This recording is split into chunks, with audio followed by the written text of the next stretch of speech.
বাংলাদেশের হবু প্রধানমন্ত্রীকে ফুল মিষ্টি পাঠালেন মমতা বন্দ্যোপাধ্যায়। দুই বাংলার গভীর মনের টান আজও অটুট। মঙ্গলবার তারেক রহমান শপথ নেবেন প্রধানমন্ত্রী পদে। তবে খালেদা পুত্রকে আলাদা করে মমতা বন্দ্যোপাধ্যায়ের শুভেচ্ছা বার্তা পাঠানোটা খুব একটা ভালো চোখে দেখছে না বিরোধী শিবির। ফুল মিষ্টির পাশাপাশি তারেক রহমানের উদ্দেশ্যে বিশেষ বার্তা মুখ্যমন্ত্রীর। কি বললেন মমতা বন্দ্যোপাধ্যায় জানুন।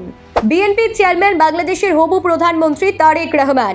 হাসিনাহীন বাংলাদেশ, হাসিনার উত্তরসূরি হিসেবে বেছেছে তাকেই। সাফল্য এবং প্রত্যাবর্তন বাংলাদেশের রাজনীতির এক সন্ধিক্ষণে দাঁড়িয়ে তারেক রহমান জানিয়েছেন স্বপ্নের বাংলাদেশ গড়তে চান তিনি।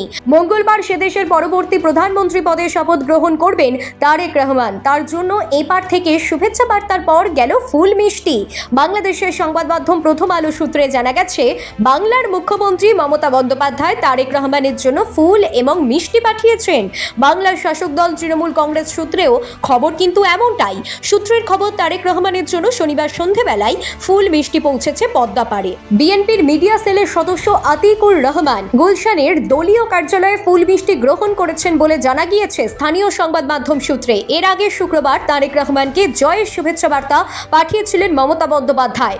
এবার বাংলার মুখ্যমন্ত্রী তারেক রহমানকে শুভেচ্ছা জানিয়ে লিখেছিলেন, বাংলাদেশের এই বিপুল জয়ের জন্য অভিনন্দন জানাই আমার তারেক ভাইকে, তার দলকে ও অন্যান্য দলকে। সবাই ভালো থাকুন, সুখী থাকুন। শুধু তাই নয়, বাংলাদেশের এই নির্বাচনে জয়ের দিনই ওপার বাংলার সঙ্গে এপার বাংলার সুসম্পর্কের বার্তাও দিয়েছেন মমতা বন্দ্যোপাধ্যায়। শহরের বুকে দাঁড়িয়ে প্রায় 3.5 দশক পরে সে দেশের প্রধানমন্ত্রী হিসেবে শপথ নেবেন কোনো পুরুষ। অন্যদিকে দীর্ঘ সময় পরে সেদিনই বাংলাদেশে আনুষ্ঠানিকভাবে ক্ষমতার প্রত্যাবর্তন হবে বিএনপির।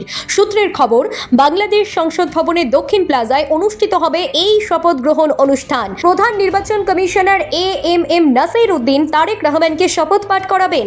প্রধানমন্ত্রী ছাড়াও মঙ্গলবারই শপথ নেবেন মন্ত্রিসভার সদস্যরাও।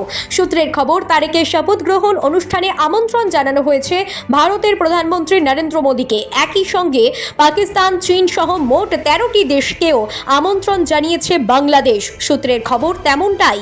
যদিও বাংলাদেশের ডাকে সাড়া দিয়ে ভারতের প্রধানমন্ত্রী সে দেশে যাবেন কিনা তার নির্দিষ্ট কোনো তথ্য এখনো পর্যন্ত পাওয়া যায়নি। Bureau report, talk to time.